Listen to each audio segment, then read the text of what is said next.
Agak di atas ya. Nah, udah. Makasih Bang. Ya. Saya percaya bahwa setiap kita yang ada di tempat ini, kita menyadari bahwa kita ada bukan secara kebetulan. Amin. Kita ada karena apa? Tuhan? Ya, karena rencana Tuhan di dalam kehidupan kita, Bapak Ibu. Sekarang Bapak Ibu, kita berikan kemuliaan untuk Tuhan yang luar biasa. Kalau hari ini ada yang berbeda, apakah ada yang tahu? Hari ini saya nggak pegang mic-nya ada di mana Bapak Ibu? Mic-nya ada di telinga ya. Berikan tepuk tangan buat Tuhan. Ini fasilitas dari Tuhan ya Bapak Ibu. Biarlah di dalam pelayanan kita semakin hari kita selalu memberikan yang terbaik. Amin. Amin. Ya, sekali lagi berikan tepuk tangan untuk Tuhan kita. Haleluya. Amin. Bapak Ibu, kalau hari ini kita akan belajar bersama-sama. Tema kita masih tetap sama, rise and shine. Artinya apa Bapak Ibu? Bangkit dan menjadi terang. Kita dipanggil, kita dipilih Allah. Kita ada di tempat ini, Tuhan punya rencana. Untuk apa? Kita bangkit dan kita menjadi terang. Nah, di dalam pembahasan rise and shine ini Bapak Ibu, sebenarnya ada nilai yang ditekankan di dalam kehidupan kita. Biasanya itu disebutnya itu guidelines ya Bapak Ibu. Guidelines itu sebenarnya singkatan dari apa? Lebih kencang. Terus unity, integrity, discipleship, excellence, terus living in God's purpose, dan terakhirnya apa? Servant. Ya, hari ini kita mau belajar bersama-sama tentang living in God's purpose Bapak Ibu. Kita berjalan, kita hidup di dalam rencana Allah. Kalau kita berjalan dan kita hidup di dalam rencana Allah, semuanya itu bergantung dengan keputusan yang ada di dalam kehidupan kita. Kita buka bersama-sama Bapak Ibu, ini teladan yang luar biasa dari Tuhan Yesus di dalam Matius 3 ayat 13 sampai ayat 17. Kita baca bersama-sama kebenaran firman Tuhan.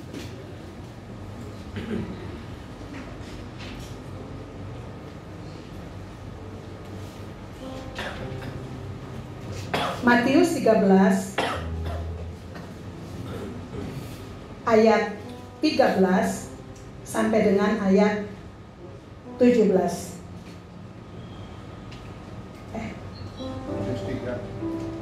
Matius 3, maaf. Pantesan saya kok salah di sini. Matius 3 ayat 13 sampai dengan ayat 17. Bapak Ibu kita baca bersama-sama, saya ayat ganjil dan Bapak Ibu ayat genap. Perikopnya berbunyi, Yesus dibaptis Yohanes. Ayat 13, maka datanglah Yesus dari Galilea ke Yordan kepada Yohanes untuk dibaptis olehnya. Tetapi Yohanes mencegah dia, katanya, akulah yang perlu dibaptis olehmu, dan engkau yang datang kepadaku. Ayat 15, lalu Yesus menjawab, katanya kepadanya, biarlah hal itu terjadi, karena demikianlah sepatutnya kita menggenapkan seluruh kehendak Allah. Dan Yohanes pun menurutinya. Sesudah dibaptis, Yesus keluar dari air. Dan pada waktu itu juga langit terbuka, dan dia melihat roh Allah seperti burung merpati turun ke atasnya. Ayat 17 dikatakan, lalu terdengarlah suara dari surga yang mengatakan, inilah anakku yang kukasihi, kepadanya lah aku berkenan. Bapak Ibu, saya mau tanya, menurut Bapak Ibu, Tuhan Yesus perlu nggak dibaptis? Tidak perlu. Dari yang perlu angkat tangan. Yang mengatakan perlu angkat tangan tinggi-tinggi. Oke. Berarti yang tidak perlu coba angkat tangan. Nah, tadi yang perlu sedikit, yang tidak perlu sedikit. Terus yang lain, saya harus pakai bahasa Inggris ya. Ya, abu-abu berarti nggak paham atau nggak mengerti ya, Bapak Ibu. Nah, Bapak Ibu, baptis itu sebenarnya tanda apa di dalam kehidupan kita sebagai orang percaya? Tanda pertobatan. Sekarang saya tanya lagi ya, Tuhan Yesus perlu dibaptis atau enggak? Tidak. Coba yang tidak angkat tangan tinggi. Yang perlu? Kok makin dikit? Yang ragu-ragu coba ini sekarang yang ketiga yang ragu-ragu angkat tangan. Nah, kok nggak ada? Berarti yang lain apa?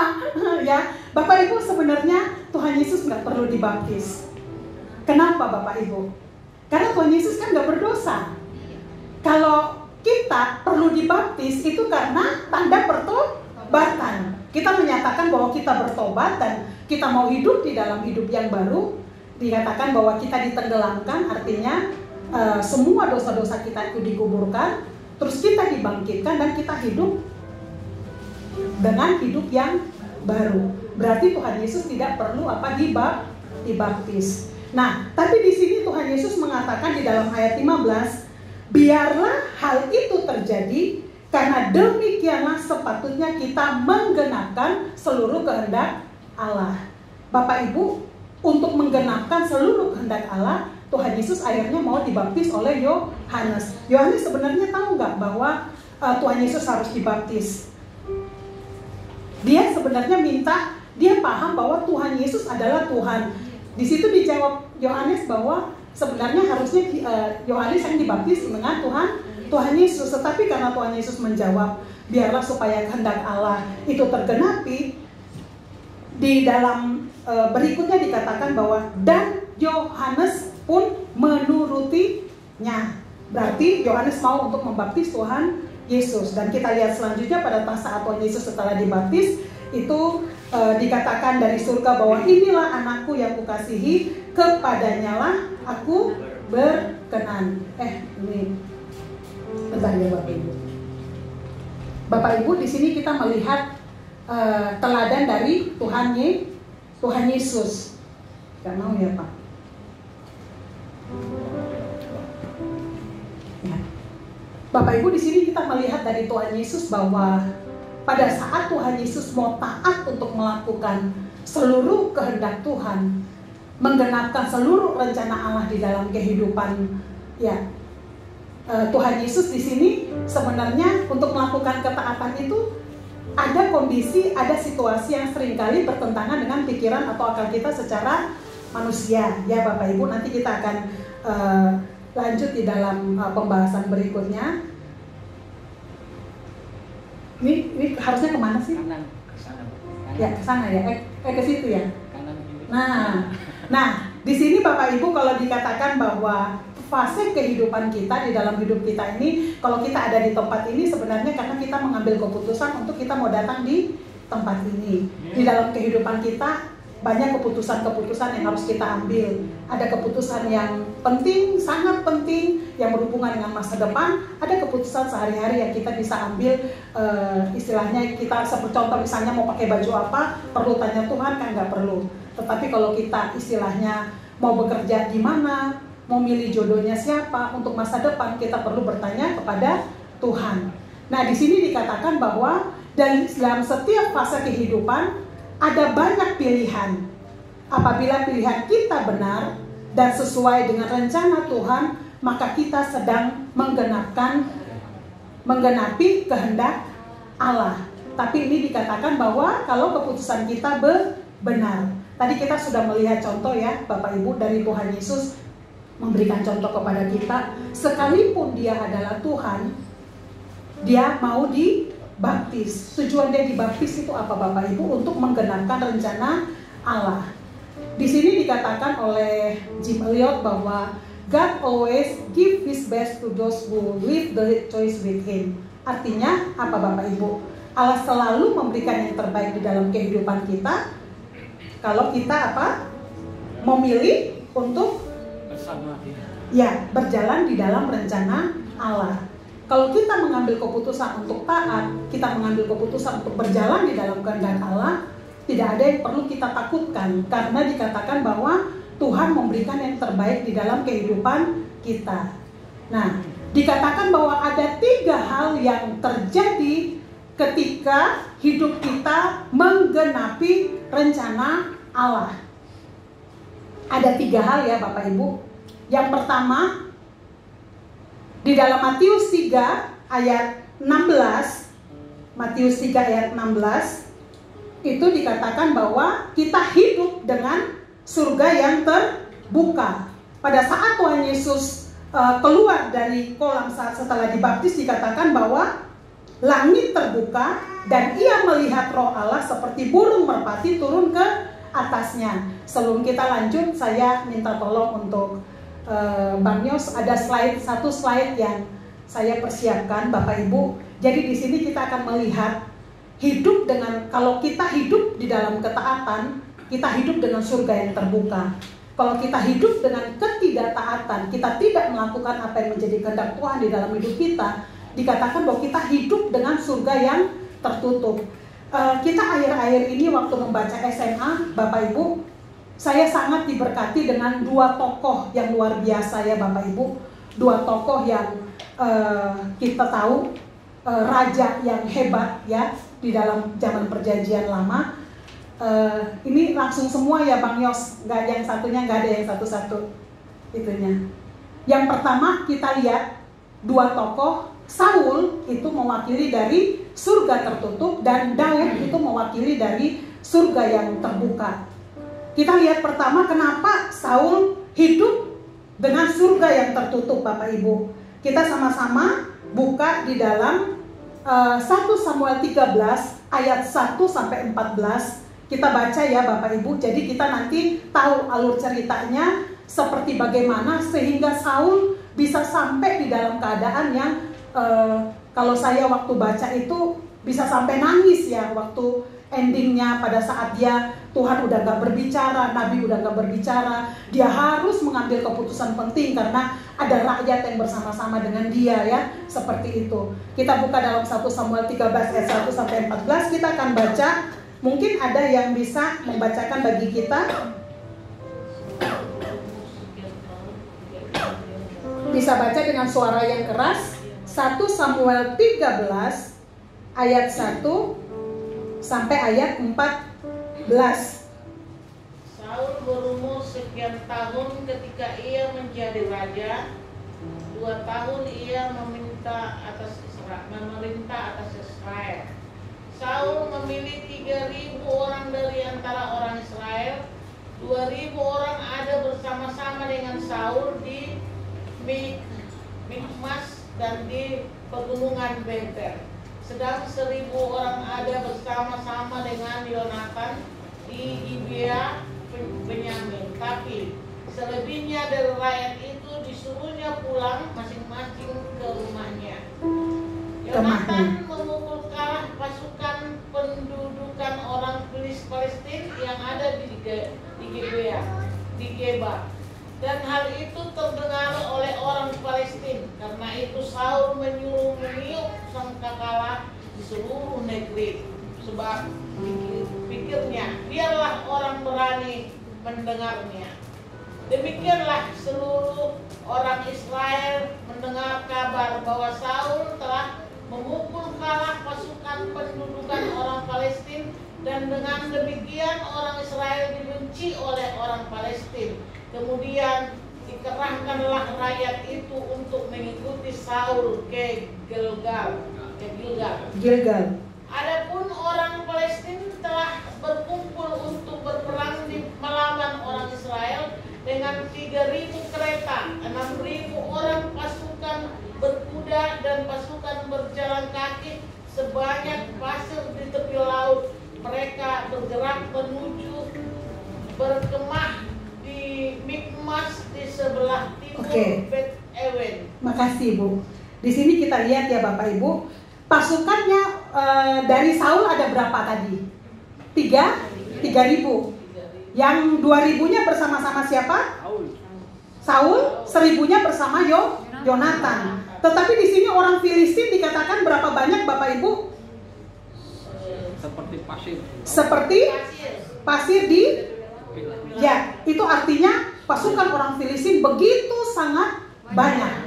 Pada saat Raja Saul memerintah Bapak Ibu, kalau dia mau melawan Filistin, biasanya itu dia minta petunjuk Tuhan itu melalui Samuel. Waktu itu Samuel sudah memberikan dia arahan. Bapak Ibu, saya mengajak untuk coba kita semua berpikir kita sedang ada di dalam posisi Saul. Istilahnya dia dengan orang yang terbatas, dia dengan rakyat yang terbatas, dan dia sudah diserbu oleh Filistin yang begitu banyak yang dikatakan seperti pasir di laut. Kira-kira kalau kita di dalam posisi itu seperti apa Bapak Ibu? Dan pada saat mereka untuk mau maju untuk melawan orang Filistin, bahkan orang Israel udah ada yang ketakutan dan mereka udah lari ke gua segala macam Bapak Ibu. Dan saat itu posisi Saul sebagai seorang raja, dia sangat terjepit Bapak Ibu. Pada saat dia sangat terjepit, dia tahu dia belum boleh lakukan penyerangan sebelum datang Nabi Samuel untuk mempersembahkan korban kepada Tuhan. Bapak Ibu, di sini kita lihat dalam keadaan terjepit, akhirnya Saul bilang, bawalah kepadaku korban bakaran dan korban keselamatan itu. Lalu ia mempersembahkan korban bakaran. Kita lihat sampai di sini ya Bapak Ibu. Saul di dalam keadaan terjepit, dia tahu bahwa sebelum untuk dia maju berperang harus mempersembahkan korban kepada Tuhan, karena seperti biasa itu dilakukan. Tapi biasa dilakukan oleh siapa Bapak Ibu? Samuel. Nah, di sini Bapak Ibu, di dalam kondisi seperti ini ternyata Tuhan melihat bahwa Saul tidak taat. Dan kita lihat di ayat yang berikutnya Bapak Ibu, baru saja ia habis mempersembahkan korban bakaran, maka tampaklah Samuel datang. Setelah dia dalam keadaan terjepit, dia buru-buru untuk melakukan korban bakaran. Ternyata Samuel datang dan waktu Saul pergi menyongsongnya untuk memberi salam kepadanya, Samuel berkata, apa yang telah kau perbuat? Jawab Saul, karena aku melihat rakyat itu berserak-serak meninggalkan aku, dan engkau tidak datang pada waktu yang telah ditentukan, padahal orang Filistin telah berkumpul di Mikmas yang sebanyak tadi ya, pasir di laut. Maka pikirku, sebentar lagi orang Filistin akan menyerang aku di Gilgal, padahal aku belum memohonkan belas kasihan Tuhan. Sebab itu aku memberanikan diri lalu mempersembahkan korban bakaran. Tapi Bapak Ibu lihat, jawab Samuel, perbuatanmu itu bodoh. Saul di dalam keadaan terjepit, dia menunggu-nunggu Bapak Ibu. Semua rakyat udah lari terbirit-birit karena ketakutan, dan dia lihat musuh begitu besar Bapak Ibu. Kalau Bapak Ibu, kita sebagai pemimpin dan kita ada di dalam posisi Saul, kira-kira apa yang kita lakukan? Saya yakin pasti kita melakukan hal yang sama. Karena kita istilahnya, maaf, reminder, aduh, ulang tahun, ternyata ada yang ulang tahun. Nah, jadi Bapak Ibu, di sini kita melihat bahwa menurut kita, Saul melakukan itu salah apa benar? Kalau kita baca di Alkitab dikatakan bahwa salah. Kenapa dia salah? Karena dia bukan punya wewenang untuk dia yang mempersembahkan korban. Yang punya wewenang adalah Samuel, Bapak Ibu. Tapi kalau kita lihat di dalam kondisi terjepit seperti itu, menurut saya secara manusia, yang dia lakukan itu sebenarnya apa?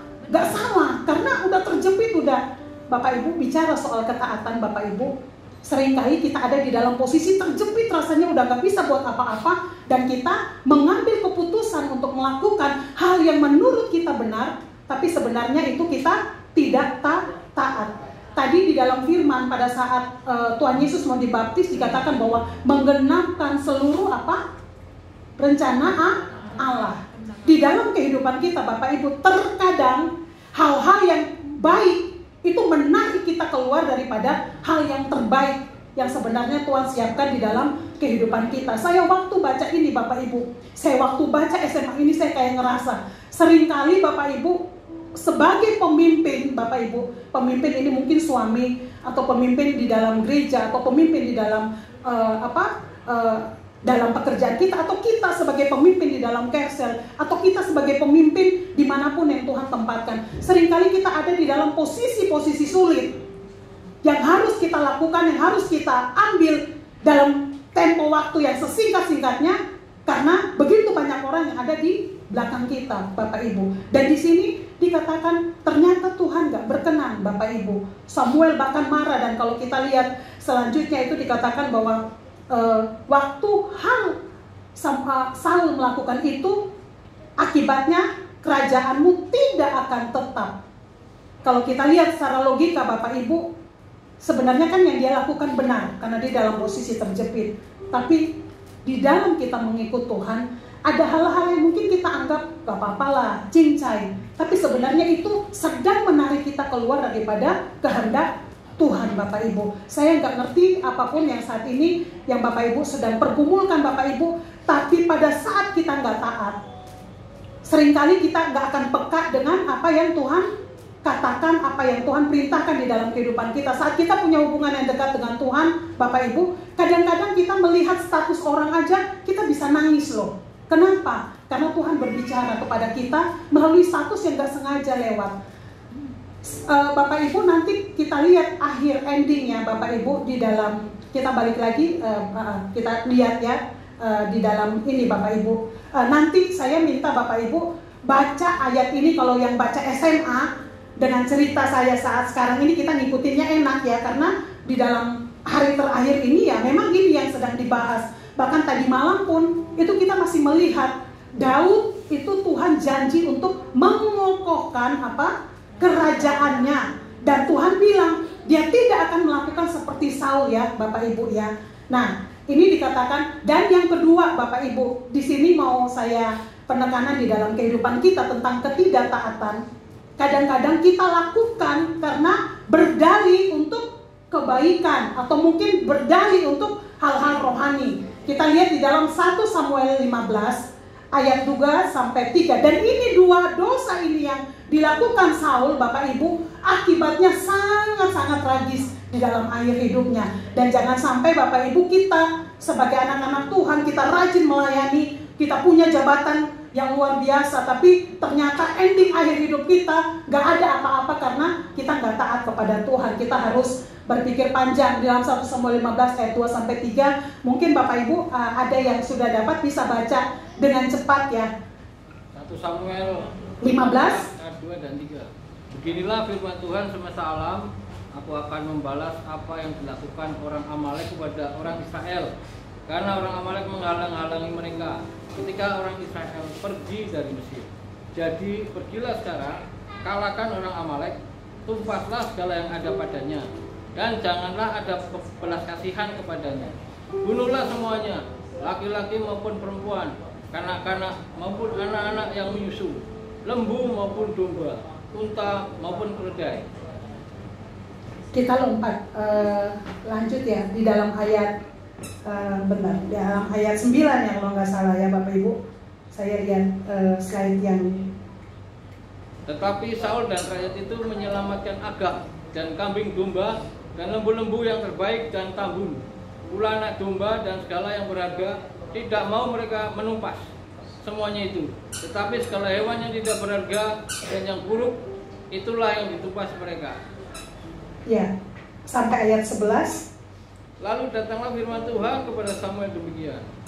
Aku menyesal karena aku telah menjadikan Saul raja, sebab ia telah berbalik daripada aku dan tidak melaksanakan firman-Ku. Maka sakit hatilah Samuel, ia berseru-seru kepada Tuhan semalam-malaman. Kita lompat ya, ini saya bacakan. Berkatalah Saul kepada Samuel, aku telah berdosa, ayat 24 ya Bapak Ibu, sampai ayat 24. Aku telah berdosa sebab telah kulangkahi titah Tuhan dan perkataanmu. Tetapi aku takut kepada rakyat karena aku mengabulkan permintaan mereka. Jadi Saul lakukan itu karena dia takut kepada rakyat. Maka sekarang ampunilah kiranya dosaku, kembalilah bersama-sama dengan aku, maka aku akan sujud menyembah kepada Tuhan. Tetapi jawab Samuel kepada Saul, aku tidak akan kembali bersama-sama dengan engkau, sebab engkau telah menolak firman Tuhan. Sebab itu Tuhan telah menolak engkau sebagai raja atas Israel. Ketika Samuel berpaling hendak pergi, maka Saul memegang punca jubah Samuel, tetapi terkoyak. Nanti terus lanjut ya Bapak Ibu, di dalam ayat yang di atas itu dikatakan bahwa bentar, di dalam ayat yang ini. Tetapi rakyat mengambil, yang intinya gini Bapak Ibu. Nanti Bapak Ibu baca, di situ dikatakan bahwa yang tambun-tambun itu mau untuk dipersembahkan kepada Tuhan. Nah, terus Samuel jawab, apakah Tuhan di dalam ayat 22, apakah Tuhan itu berkenan kepada korban bakaran dan korban sembelihan sama seperti kepada mendengarkan suara Tuhan? Terus di bawah dikatakan bahwa sebab pendurhakaan adalah sama seperti dosa bertenung, dan kedegilan adalah sama seperti menyembah berhala dan terafim. Karena engkau telah menolak firman Tuhan, maka ia telah menolak engkau menjadi raja. Bapak Ibu, di sini sebenarnya kalau kita baca di dalam ayat-ayat yang sebelumnya itu, satu, Saul mengambil keputusan itu karena dia takut kepada rakyat. Yang kedua alasannya itu Bapak Ibu, sebenarnya itu di dalam ayat 9 sampai 11 itu tujuannya untuk apa Bapak Ibu? Mempersembahkan korban kepada Tuhan. Makanya Samuel menjawab, apakah lebih baik korban persembahan kepada Tuhan atau ketaatan Bapak Ibu? Nah, di sini kita melihat akibat daripada ketidaktaatan Saul. Dikatakan di dalam 1 Samuel 13 ayat 13 sampai 14 yang tadi kita sudah baca, dikatakan kerajaannya tidak kokoh. Yang kedua, dia ditolak menjadi raja. Bapak Ibu. Yang ketiga, dia kehilangan tuntunan. Itu di dalam 1 Samuel 28 ayat 16 sampai 20. Ini saya katakan, waktu dia tidak mendapat arahan apa-apa, itu dia sampai datang kepada apa? Roh itu ya, yang untuk pemanggil arwah Bapak Ibu. Dan di situ Samuel datang dengan firman yang tetap sama. Dan pada saat Samuel selesai berbicara, dia dikatakan apa? Jatuh, karena dia saking takut Bapak Ibu. Nah, di sini kalau kita lihat, pada saat kita mulai nggak taat kepada Tuhan Bapak Ibu, kita berusaha untuk mencari sedemikian rupa pun, kalau Tuhan tidak berkenan, itu pun tidak akan ada di dalam kehidupan kita. Pada saat kita datang kepada Tuhan Bapak Ibu, kita datang, kita membawa hati, kita merespon kasih Tuhan di dalam hidup kita. Saat kita merespon kasih Tuhan di dalam kehidupan kita, dikatakan bahwa kita hidup di dalam surga yang terbuka.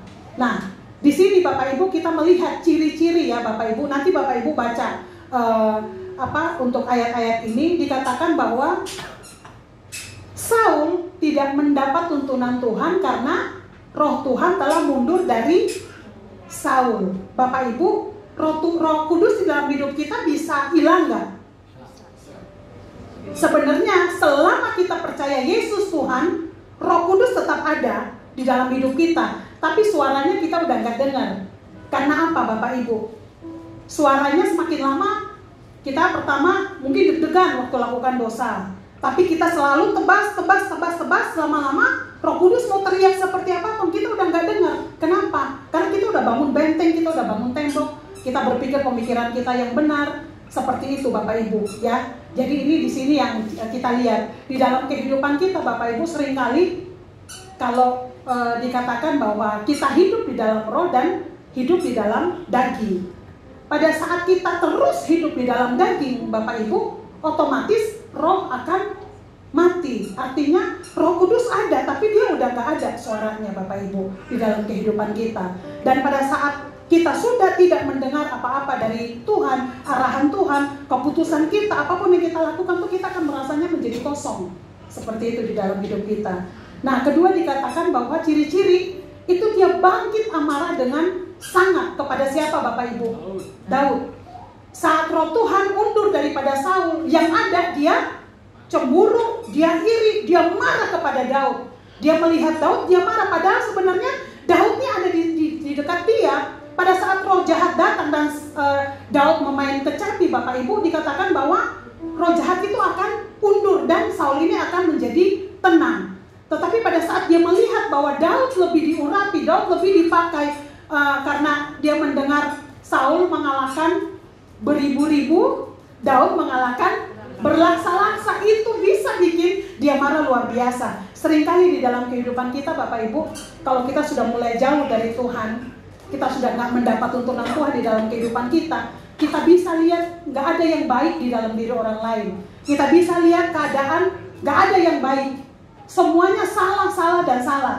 Saya sadari Bapak Ibu di dalam hidup saya, pada saat saya mulai saat teduh udah mulai nggak teratur karena banyak kesibukan. Biasanya di situ kedagingan kita lebih ini. Indikasinya dari mana indikator? Kadang-kadang pulang ke rumah saya marah-marah anak-anak yang kadang-kadang mereka cuma melakukan hal kecil, saya udah marahnya bisa kayak kesetanan.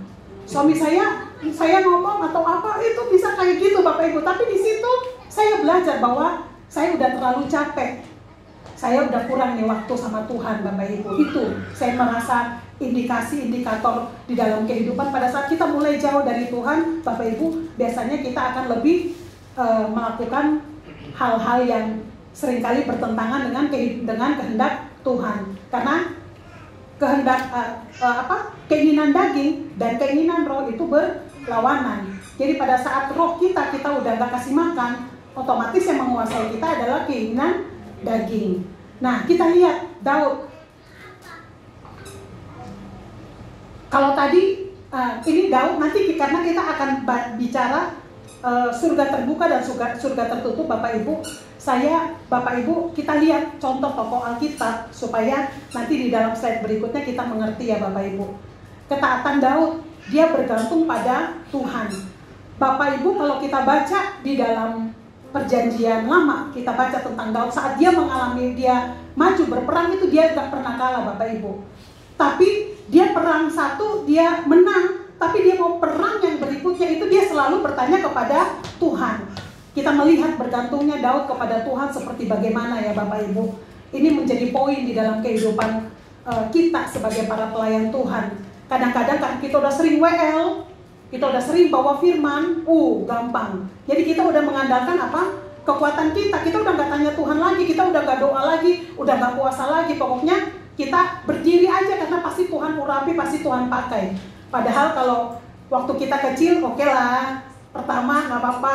Tapi untuk berikutnya ada bagian yang kita lakukan, ada bagian yang Tuhan akan kerjakan ya Bapak Ibu. Terus berikutnya dikatakan ketaatan Daud.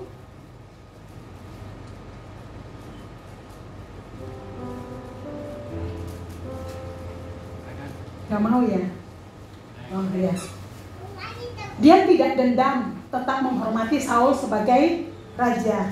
Bapak Ibu, kita waktu baca tentang cerita Daud, di situ dikatakan bahwa 2 kali dia punya kesempatan untuk membunuh Saul. Tapi dikatakan dijauhkanlah kiranya untuk menjamah orang yang diurapi Tuhan. Padahal saat itu sebenarnya roh Tuhan udah gak ada di Saul. Di sini saya belajar Bapak Ibu, semakin kita hidup di dalam kebenaran Tuhan, kadang-kadang kita melihat hal-hal yang mungkin bertentangan dengan kehendak Tuhan yang kita tahu. Tapi itu bukan saatnya untuk kita menghakimi. Itu bukan saatnya kita menunjuk atau kita menuding. Tetapi itu saatnya untuk kita benar-benar berdoa untuk keadaan atau untuk orang yang memang Tuhan bukakan itu kepada kita, Bapak Ibu. Ini juga jadi remind buat kita, disebut sebagai para pendoa, sebagai para pengerja, sebagai aktivis. Karena semakin kita dekat dengan Tuhan, di dalam Mazmur dikatakan bahwa pada saat kita punya hubungan dengan Tuhan, itu Tuhan bukakan hal-hal yang tersembunyi. Bahkan hal-hal yang akan datang pun itu Tuhan bisa bukakan. Nah, pada saat Tuhan bukakan di dalam kehidupan kita, itu bukan wewenang kita untuk mengambil alih bagian Tuhan untuk menghakimi dan segala macamnya, Bapak Ibu. Nah, jadi semakin kita hidup di dalam surga yang terbuka, hati belas kasihan kita akan semakin besar. Karena ending hidupnya Daud dikatakan bahwa pada saat dia tahu Saul mati, Bapak Ibu, nangisnya itu sampai berhari-hari ya. Terus akibat dari ketaatan Daud atau surga terbuka dikatakan Daud berkenan di hati Tuhan. Saya berdoa kita semua yang ada di tempat ini, keputusan kita selalu taat akan kebenaran firman Tuhan, sehingga Tuhan berkenan dalam hidup kita. Dikatakan yang kedua, diluputkan dari Saul yang akan membunuhnya. Ini dikatakan perlindungan ilahi, Bapak Ibu. Jadi perlindungan ilahi itu artinya pada saat itu Saul itu udah mau dapat untuk bisa, karena dikatakan Daud itu udah terkurung, Bapak Ibu. Artinya Saul udah punya kesempatan untuk bisa membunuh Daud, karena dia kejarnya dengan amarah, dengan dendam yang begitu luar biasa ya. Tetapi pada saat dia udah mendekati Daud, ada dikatakan bahwa orang Filistin udah datang, Bapak Ibu. Jadi secara ilahi Tuhan membelokkan Saul untuk berurusan dengan orang Filistin. Akhirnya Daud itu terlepas. Nanti di berikutnya itu kita lihat bahwa itu adalah perlindungan ilahi. Nah, terus kerajaannya menjadi kokoh. Artinya apa yang dia lakukan itu sampai untuk anak cucunya. Bahkan kita tahu Tuhan Yesus dari apa? Silsilah Daud. Ciri-ciri dikatakan ada urapan, roh jahat itu undur. Jadi pada saat kita hidup dengan surga yang terbuka, Tuhan hadir pada saat kita lakukan bagian kita ya Bapak Ibu. Di waktu Saul diterpa sama roh jahat dan Daud memainkan kecapi, di situ dikatakan bahwa roh jahat undur. Tuhan tempatkan kita dimanapun kita berada. Garam itu ada dampaknya, terang itu ada dampaknya. Dimanapun Tuhan tempatkan kita, apapun posisi, apapun keberadaan kita, sepanjang kita benar-benar melibatkan Tuhan seperti Daud di dalam kehidupan kita, kita percaya bahwa ada perubahan yang sungguh nyata. Amin. Perubahan untuk apa Bapak Ibu? Membawa jiwa datang kepada Tuhan. Karena kita percaya bahwa keselamatan cuma ada di dalam Tuhan Yesus Kristus. Pada saat kita hidup di dalam roh, kita hidup di dalam kebenaran, tanpa kita berkata-kata pun Bapak Ibu, orang melihat kehidupan kita yang memancarkan kemuliaan Tuhan. Amin. Kita semua masih ada di dalam proses. Kita semua punya banyak kelemahan, banyak kekurangan. Tapi saya percaya pada saat kita melibatkan Tuhan, dalam kelemahan kita kuasa Tuhan menjadi sempurna. Di situ dikatakan bahwa ada penyertaan ilahi dalam 1 Samuel 19 ayat 10 ya Bapak Ibu. Terus dikatakan bahwa pada saat kita disertai Tuhan, Daud di Gua Adulam Bapak Ibu, dia sedang lari karena ada masalah, dikejar-kejar Daud. Tetapi di situ pun Tuhan masih percayakan 400 orang bermasalah jadi pasukan yang hebat di tangannya Daud. Artinya apa Bapak Ibu? Di dalam pergumulan kita sedang menghadapi banyak hal pun sebenarnya di dalam hal Tuhan izinkan, karena melalui apa yang kita alami itu kita juga masih bisa tetap menjadi berkat untuk orang-orang yang lain. Bahkan kalau saya merenungkan tentang Daud ya Bapak Ibu, dikatakan bahwa pada saat dia mengembalakan kambing domba, itu sedang mempersiapkan dia untuk dia ada di destiny-nya ya, terakhir dia menjadi raja yang begitu luar biasa Bapak Ibu. Jadi hal-hal kecil yang kita alami sehari-hari, keseharian kita, jangan pernah kita anggap remeh Bapak Ibu. Karena di dalam hal-hal itu sebenarnya Tuhan sedang didik kita, Tuhan sedang proses kita, Tuhan sedang mempersiapkan kita untuk kita menjadi seperti apa yang Tuhan mau di dalam kehidupan kita.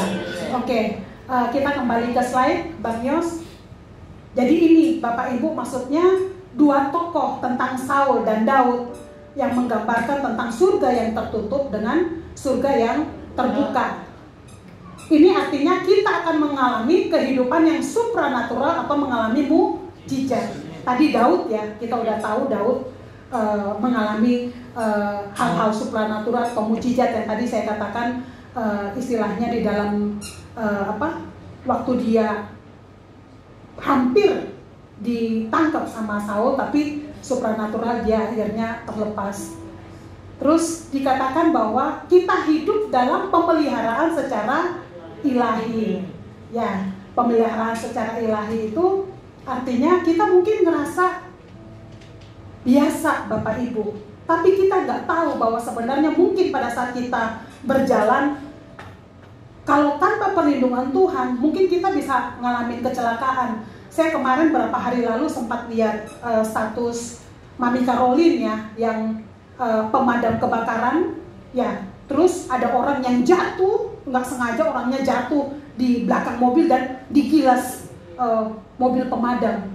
Terus di situ saya bilang, Mami jawab maut itu deket banget dengan kita Bapak Ibu. Jadi pemeliharaan secara ilahi, perlindungan secara ilahi pada saat kita hidup dengan surga yang terbuka. Banyak hal yang mungkin akan terjadi yang kita nggak sadari, tetapi Tuhan luputkan kita dari hal-hal tersebut. Amin. Amin. Berikutnya dikatakan penyediaan secara ilahi, ya. Tuhan nggak berikan apa yang kita ingin, tetapi Tuhan apa? Memimpin kita. Tuhan membawa kita untuk kita tetap berjalan di dalam janji itu Tuhan, dan kita mendapatkan yang terbaik. Nah, kita lanjut. Nah, itu tadi ya Bapak Ibu, kalau saya bilang 3 hal yang terjadi di dalam kehidupan kita. Yang pertama, surga terbuka. Kita udah paham ya surga terbuka dari tadi contoh kehidupan Saul, dan ya dipelihara secara ilahi, perlindungan secara ilahi, dan penyediaan secara ilahi. Nah, 3 tanda surga tertutup dikatakan tidak ada hujan, artinya hidup dengan tidak ada berkat Tuhan. Bapak Ibu, kalau kita konotasi berkat Tuhan itu tidak berbicara tentang materi ya Bapak Ibu, tapi berkat Tuhan itu berbicara tentang bagaimana hidup kita itu benar-benar bisa berdampak, bisa benar-benar mempengaruhi orang-orang di sekeliling kita itu untuk kita bawa kepada Tuhan. Ya, jadi tidak ada hujan artinya hidup dengan tidak ada berkat Tuhan. Kita mau usaha sebagaimanapun tapi ya rasanya biasa-biasa aja gitu. Terus dikatakan belalang memakan habis hasil kita. Artinya walau ada hasil, namun ada saja yang menghabiskan, sulit untuk menabung. Di sini sebenarnya nanti kalau kita lihat tentang surga yang tertutup itu artinya di dalam hidup kita mungkin kita mendapatkan hasil banyak Bapak Ibu, tetapi ada aja yang gak bisa kita simpan.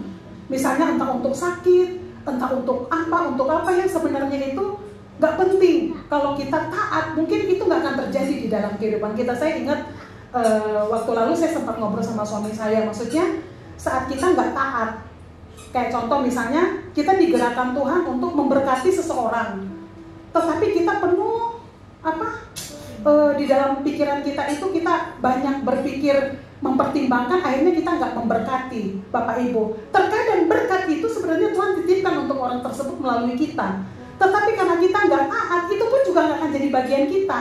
Karena itu pasti dia akan lari ke hal-hal yang nggak seharusnya Bapak Ibu. Artinya kita punya wadah, tapi wadahnya tuh sebenarnya bolong, jadi nggak tersimpan. Jadi istilahnya dia keluar, tapi sebenarnya kita nggak nikmati. Itu ya Bapak Ibu ya. Di sini yang dikatakan belalang memakan habis hasil kita. Terus berikutnya dikatakan bahwa banyak mengalami penyakit yang datang silih berganti. Kalau penyakit itu Bapak Ibu bukan istilahnya kalau kita nggak jaga kesehatan kita makan nggak teratur, kita juga bisa mengalami penyakit di dalam hidup kita ya Bapak Ibu. Nah, terus sekarang poin yang kedua dikatakan bahwa hidup dipenuhi Roh Kudus setiap hari. Kalau poin yang pertama tadi apa Bapak Ibu? Saat kita 3 hal yang terjadi saat kita taat atau hidup benar. Yang pertama, hidup dengan surga terbuka. Kita lihat contohnya dari kehidupan Daud. Kenapa dia bisa hidup dengan dengan surga terbuka itu? Karena kita lihat ketaatan dia ya Bapak Ibu. Terus yang kedua di sini kalau kita melakukan hidup benar, yang kedua dikatakan bahwa kita hidup dipenuhi dengan Roh Kudus ya. Sama seperti tadi Daud, dia hidup dengan surga terbuka, selalu bertanya dan bertanya kepada Tuhan, dan Tuhan memimpin dan menuntun kehidupan Daud Bapak Ibu ya. Dikatakan ini hidup dipenuhi Roh Kudus setiap harinya. Bapak Ibu, waktu saya merenungkan ayat ini, saya ingat Bapak Ibu, kenapa mana itu diambil itu secukupnya sehari untuk makan sehari. Karena apa Bapak Ibu? Besok itu Tuhan akan memberikan mana yang baru. Begitu juga Bapak Ibu, pada saat kita datang ke Tuhan, Tuhan berbicara untuk menuntun kita hari itu. Besok kita datang lagi, Tuhan menuntun untuk hari selanjutnya. Jadi dikatakan bahwa hidup dipenuhi Roh Kudus itu setiap hari. Itu bisa kita lihat dalam Matius 3 ayat 16. Tuhan Yesus aja Bapak Ibu sebelum dia melakukan pelayanan dikatakan bahwa pagi-pagi benar dia menjauhkan diri daripada murid-muridnya itu untuk apa? Berdoa. Kalau Tuhan Yesus aja berdoa Bapak Ibu, saya dan Bapak Ibu masa enggak? Kalau kayak kita ibu-ibu ya kadang-kadang pagi tuh ngurusin anak dulu berangkat, nanti suaminya udah berangkat. Kalau saya kan ibaratnya kerja waktunya kan gak harus datang pagi gitu ya, atau ketemu orang gak harus pagi. Jadi biasanya kalau udah pada berangkat itu pokoknya saya usahakan sebisa mungkin bangun hubungan dulu dengan Tuhan sebentar, nanti baru bisa keluar untuk melakukan hal-hal yang lain. Dan memang Bapak Ibu bukan berarti saat kita sudah berdoa terus kita nggak ada masalah, enggak. Kita punya masalah juga banyak. Tetapi pada saat kita udah berdoa Bapak Ibu, cara kita mengambil keputusan, cara kita menghadapi masalah, pada saat kita berhadapi dengan orang-orang yang mungkin hari itu sangat menyebalkan di dalam hidup kita punya respon berbeda. Kalau kita nggak membangun hubungan kita dengan Tuhan, nanti ciri-cirinya kayak Saul Bapak Ibu. Orang baik pun kita lihatnya jahat gitu. Orang baik kita bisa lihat jahat, keadaannya baik kita bisa lihat nggak baik Bapak Ibu. Bahkan terkadang Tuhan memang izinkan hal-hal yang nggak baik itu kita alami juga kadang-kadang Bapak Ibu. Kita mengalami kegagalan, kita mengalami hal-hal yang kita nggak pengen. Itu terkadang ada proses Tuhan untuk membentuk hati kita. Terkadang Tuhan jadikan kita menjadi saluran, kita masih punya banyak hal-hal yang harus Tuhan selesaikan supaya pada saat kita alirkan air hidup itu orang bisa menerima air yang bersih. Pada saat kita hidup gak berkenan kepada Tuhan Bapak Ibu dan kita berdiri di depan, itu kita bisa mengalirkan hal yang kurang bagus Bapak Ibu ya. Jadi artinya pada saat kita gak dekat dengan Tuhan, karena keinginan daging kita yang akan memimpin kita, yang akan memerintah kita, kita bukan mempermuliakan Tuhan. Orang bisa menghujat Tuhan, lah pendeta dia, ngomong firman dia nih kayak saya, lah ternyata diajak apa? Fee-nya 5, cuma 5%, kita kobrok, wih kecil Bu Emil, udah gak apa-apa itu kan ownernya baik. Ayolah Bu Emil coba telepon ownernya lah, kan udah ngobrol udah biasa. Ternyata itu kita menyalahi SOP Bapak Ibu. Disitulah integritas saya diuji. Siapa yang gak mau dapat duit banyak? Siapa yang gak mau cepat closing banyak biar naik tuh saya? Kalau bisa di nomor 1 tuh di atas, yang lain saya geserin. Tapi dengan caranya yaitu kompromi. Kita hati-hati Bapak Ibu. Adik-adik yang sedang bekerja di dalam perusahaan, ingat, kalian kita bekerja itu untuk kita membawa kerajaan Allah. Saat kita kompromi, sebenarnya kita semakin tertutup. Saya ibaratkan gini Bapak Ibu, misalnya kita gelas kaca. Kehidupan kita ini kan dikatakan bahwa Alkitab yang terbuka, hidup kita terbuka. Pada saat kita kompromi, itu tertutup, mulai tertutup. Kompromi lagi tertutup, dan terakhir orang gak bisa lihat Tuhan di dalam kehidupan kita. Kenapa? Karena kita juga gak ada bedanya. Orang hitam, kita juga hitam. Kulitnya saya bercanda, serius banget. Tapi manis. Ketawa dulu, serius banget. Karena manis dapat suaminya yang cakep. Gak cuma cakep Bapak Ibu, cinta Tuhan. Itu yang luar biasa ya Bapak Ibu. Itu ya Bapak Ibu. Terus dikatakan bahwa kalau kita hidup dengan surga yang terbuka Bapak Ibu, kita mudah diarahkan tuh Tuhan. Seperti kalau kita punya hubungan yang setiap hari dengan Tuhan, kadang-kadang ada hal kecil yang orang lain mungkin anggap biasa. Kita bisa merasa, Tuhan, aku harus berbuat sesuatu buat orang itu. Kenapa? Karena Tuhan kasih belas kasih yang orang lain gak bisa rasakan itu kalau gak punya hubungan dengan Tuhan. Kalau kita punya hubungan dengan Tuhan Bapak Ibu, kita bisa mudah untuk hati tergerak. Kita bisa mudah untuk menangis buat orang lain, Bapak Ibu. Ya, jadi ini yang dikatakan kita mudah mendengar arahan dari Bapa di surga.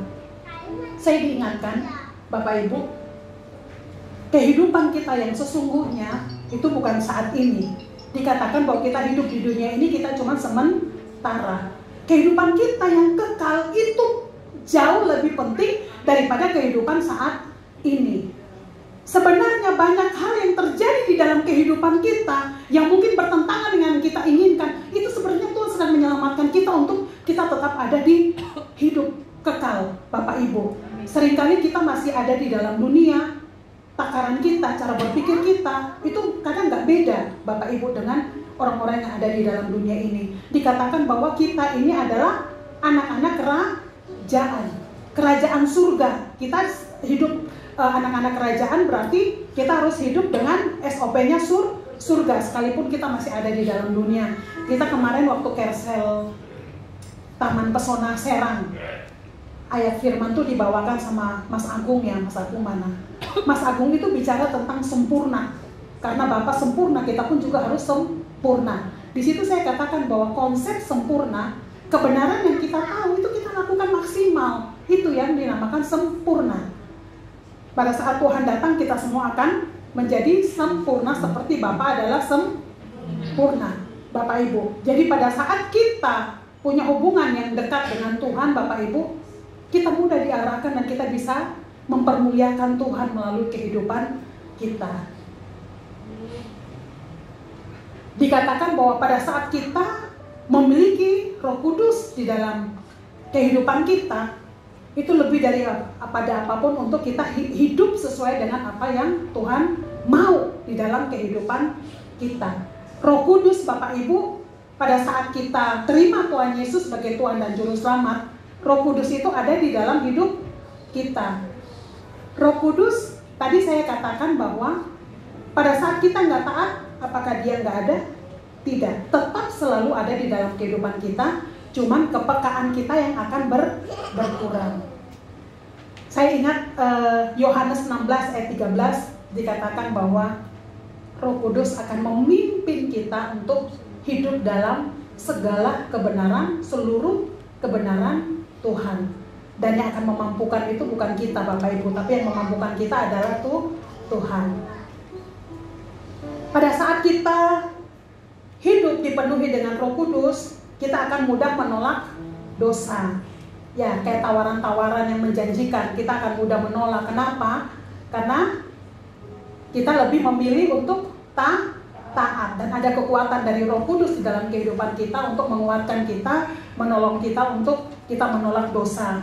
Kalau hari ini, kalau kita mungkin ada dosa yang kita simpan, atau dosa yang mungkin kita sembunyikan, ada hal-hal yang kita lakukan yang mungkin orang gak tahu, tetapi kita harus ingat bahwa Tuhan pasti tahu. Saya waktu baca tentang Saul, pada saat dia sudah ditolak menjadi raja, Bapak Ibu, yang paling sedih itu adalah Samuel, nabi, maksudnya otoritas di atas Saul. Itu benar-benar sedih, dan waktu saya baca itu saya mendapatkan istilahnya kayak pembelajaran atau nilai itu seperti ini. Kita punya anak, pasti kita pengen yang terbaik.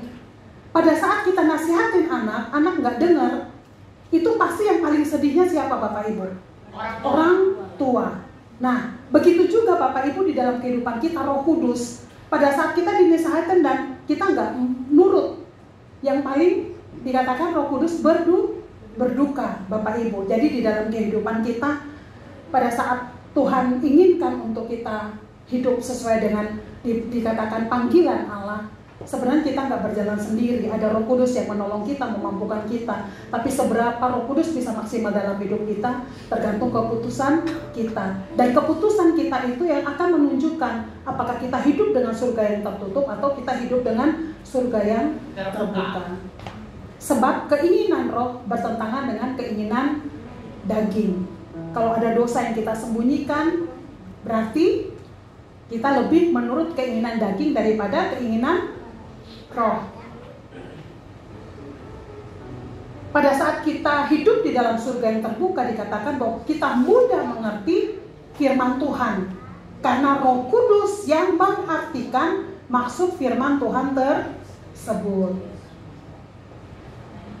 Hidup dalam surga yang terbuka juga dikatakan kita memperoleh kekuatan secara ilahi, ya, karena kita benar-benar dipimpin dengan Roh Kudus, dan Roh Kudus yang memampukan kita.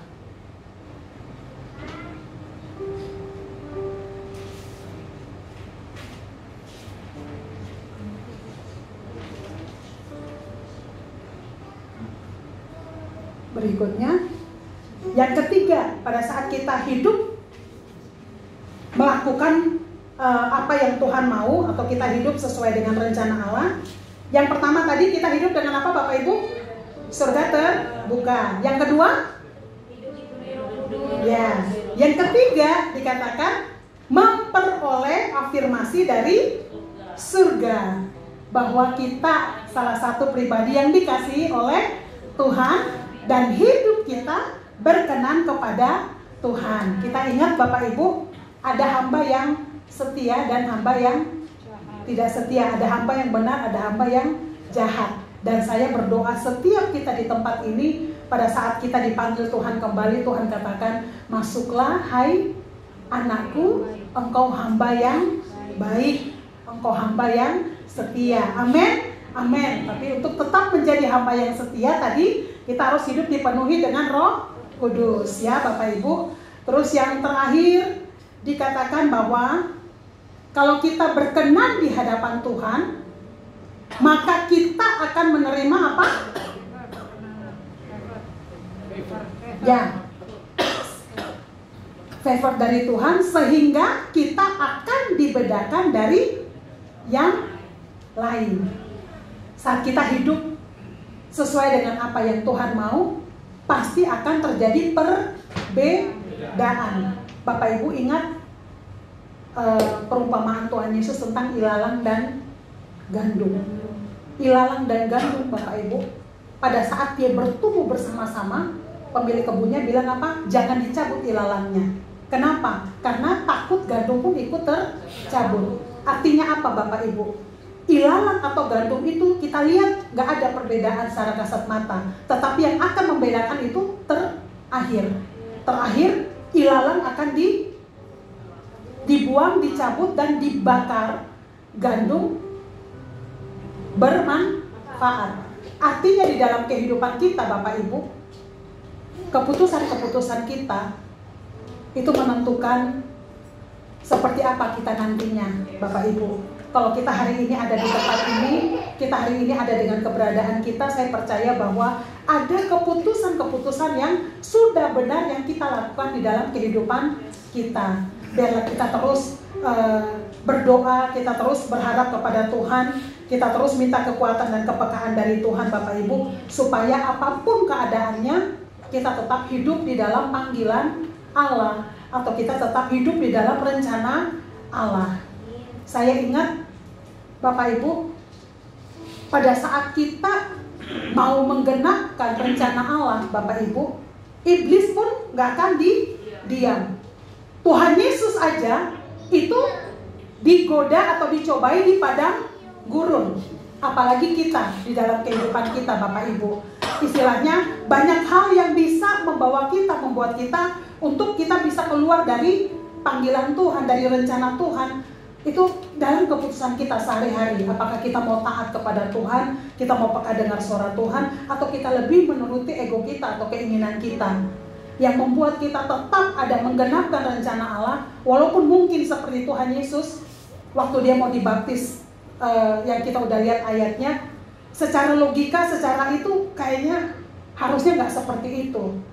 Begitupun dengan Saul Bapak Ibu, dalam keadaan yang terjepit, dia harus mengambil keputusan yang penting Bapak Ibu. Sebenarnya kita lihat kayaknya emang benar, tapi seringkali musuh terbaik adalah hal-hal yang baik di dalam kehidupan kita. Saya percaya Bapak Ibu hari ini tidak kebetulan ada di tempat ini. Tuhan sedang mengingatkan kita, Tuhan sedang mengajarkan kita. Saya terbatas, tapi saya berdoa ada Roh Kudus yang akan terus mengingatkan, akan terus memimpin kehidupan kita. karena Tuhan begitu luar biasa di dalam hidup kita. Amin. Amin. Saya undang untuk singer dan WL naik ke tempat ini. Kita akan angkat pujian Goodness of God yang versi bahasa Indonesianya ya.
karena kebaikan-Mu Tuhan hari lepas hari di dalam hidup kami Tuhan.